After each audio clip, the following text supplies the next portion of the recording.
Mesto Kráľovský Chlmec leží na južnej časti východoslovenskej nížiny v srdci Medzipodrožia. Nachádza sa blízko trojhraničia Slovensko, Maďarsko a Ukrajina. Dominantou mesta je námestie Milénia s hodnotnými umeleckými dielami, ktoré stvárňujú výjavy maďarských dejín. Námestie tvorí komplex slávnostnej studne, ozdobného prameňa a muzeálnej steny. Slávnostná studňa symbolizuje maďarskú korunu. Prameň tečie z tzv. Zázračného jelenia až do studne. Zázračný jeleň je symbolom starovekých Maďarov. Na ostrove múzea stoja bronzové sochy kráľovských svetcov, kráľa Ištvána, Imrého a Lászlóa.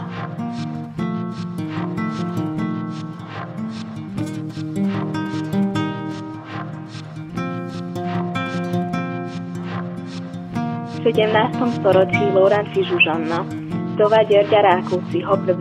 dala postaviť v meste kaštier vidieckého rázu.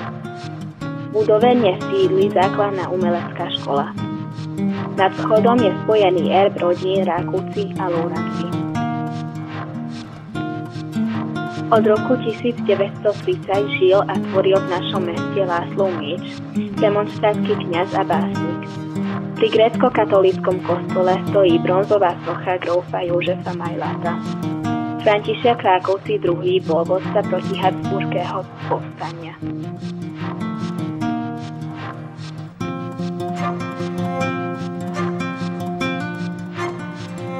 Staré dláždené uličky vedú k zrúcanine hradu. Hrad dá postaviť Peter Perini v prvej polovici 16. storočia na vyvýšenine nad mestečkom. Dnes z pôvodného hradu možno vidieť zvyšky dvojpodlažnej obytnej stavby obdĺžnikovitého pôdorysu. Na prvom poschodí sú v severovýchodnej stene zachované dve okienka s okruhovitým zaklenutím.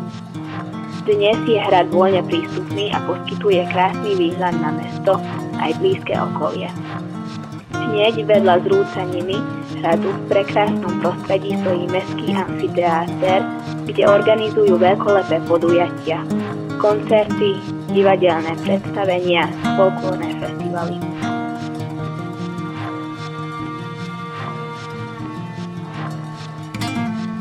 Na svahoch kráľovských kopcov sa pestoval vinič už od 15. storočia. Dnes sú tu pozemky s vinicami a chatkami.